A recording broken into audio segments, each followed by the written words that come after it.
ఇక్కడ వచ్చిన పెద్దలందరికీ నమస్కారం అండి. నన్ను రాజుగారు ఇప్పుడు స్టేజ్ మీదకి వచ్చినప్పుడు ఆయనకు అలవాటుగానే మొదటి సినిమా ఆరే చేసినప్పుడు ఎప్పుడు ప్రెస్ మీట్ జరిగినా బాగా మాట్లాడు అని పంపించేవారు వెనకాల కొట్టి. ఎందుకంటే సరిగా మాట్లాడడం కాదు నేను అప్పుడు, అని ఇప్పుడు కూడా సరిగా మాట్లాడాను అనుకోండి. సో ఇప్పుడు కూడా లోపలికి వెళ్తుంటే మరి బాగా మాట్లాడు అని అలవాటు అయిపోయింది. సో అలాగే పంపిస్తున్నారు. ముఖ్యంగా ఈ సినిమా గురించి చెప్పే ముందు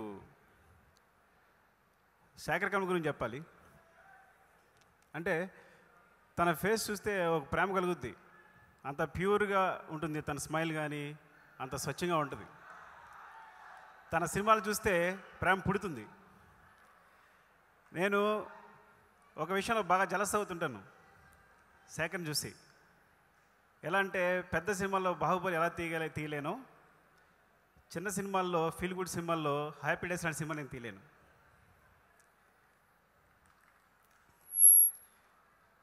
అంటే నా అసిస్టెంట్ డైరెక్టర్ హ్యాపీ డేస్ వచ్చిన తర్వాత నా అసిస్టెంట్ అయ్యాడు, సార్ మీరు కూడా ఇలాంటి సినిమా తీయండి సార్ అని.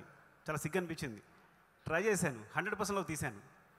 100%లో రాస్తున్నప్పుడు శేఖర్ టైమింగ్లో రాద్దామని మళ్ళీ నా లాజిక్లోకి వెళ్ళిపోయి కట్టు వెళ్ళిపోయాను. సో బట్ ఏదో మొత్తం మీద మళ్ళీ నా టైమింగ్లోనే వచ్చింది సినిమా. కానీ ఎప్పుడైనా సినిమా తీస్తున్నప్పుడు నావన్నీ ఏంటంటే ఫాస్ట్ కట్స్ లేకపోతే డైలాగ్స్ నేరేషన్ వేరేలా ఉంటుంది. కాబట్టి ఎక్కడైనా సినిమా స్లోగా వెళ్ళాలి అంటే ఒక టెంపోలో యాక్చువల్గా ఒక ఫీల్తో వెళ్ళాలి, నేరేషన్ స్లోగా అంటే ఒక మంచి నేరేషన్ చేయాలి అనుకున్నప్పుడల్లా నేను శేఖర్ సినిమాలు చూస్తుంటాను. ఇది పచ్చి నిజం. ఇంకా అంతకన్నా గొప్ప విషయం ఏంటంటే యూట్యూబ్లో ఏదైనా చిన్న షార్ట్ ఫిల్మ్స్ చూసినప్పుడు బాగా వస్తుంటుంది. చాలా 80% సినిమాలు తన టైమింగ్లో ఉంటాయి. మీరు చూడండి ఒకసారి యూట్యూబ్లో షార్ట్ ఫిల్మ్స్ అన్నీ కూడా 80% సినిమాలు ఇది శేఖర్ టైమింగ్ ఉంటుంది. నా టైమింగ్లో ఉండవు, ఇంకో టైమింగ్లో ఉండవు. సో ఆ విధంగా చాలా అదృష్టవంతుడు. ఈ సినిమా చాలా పెద్ద హిట్ కావాలని, మళ్ళీ తన ప్రేమంతా కనిపించాలని ఈ సినిమాలో కోరుకుంటున్నాను, చాలా వీక్స్ కావాలని. నెక్స్ట్ రాజు గారు అంటే మొత్తం చిత్ర విజయ నిర్ణయాలన్నింటినీ తన చేతిలో పెట్టుకుని గుప్పెట్లో పెట్టుకు తిరుగుతున్నట్టుంది రాజుగారు మొత్తం అంతా. అంటే ఆయన చెప్తే విజయం లేకపోతే లేదు అన్నట్టుంది.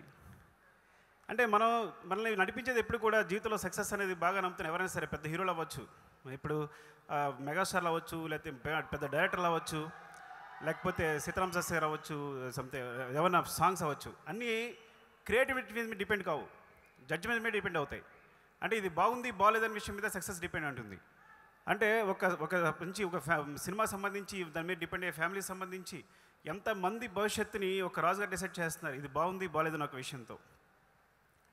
సో ఈ సినిమా ఆయన నిర్ణయాల ప్రకారమే అందరూ వచ్చాం సినిమాలకి.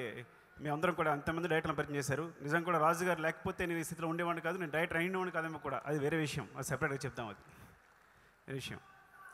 ఇంకా వరుణ్ నేను మొట్టమొదట సినిమా ఫీల్డ్కి వచ్చినప్పుడు కలిసిన మొట్టమొదటి వ్యక్తి నాగబాబు గారు. నాకు తెలిసిన కనెక్షన్స్తో నాగబాబు గారి దగ్గరికి వెళ్ళాను.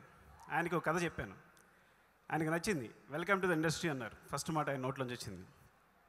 వచ్చిన తర్వాత వరుణ్ చాలా చిన్నపిల్లాడు, స్కూల్కి వెళ్తున్నాడు అప్పుడు. సో నాగబాబు ఇంట్లో వచ్చినప్పుడు మేము నాగబాబు ఇంట్లో భోజనం చేసేవాళ్ళం.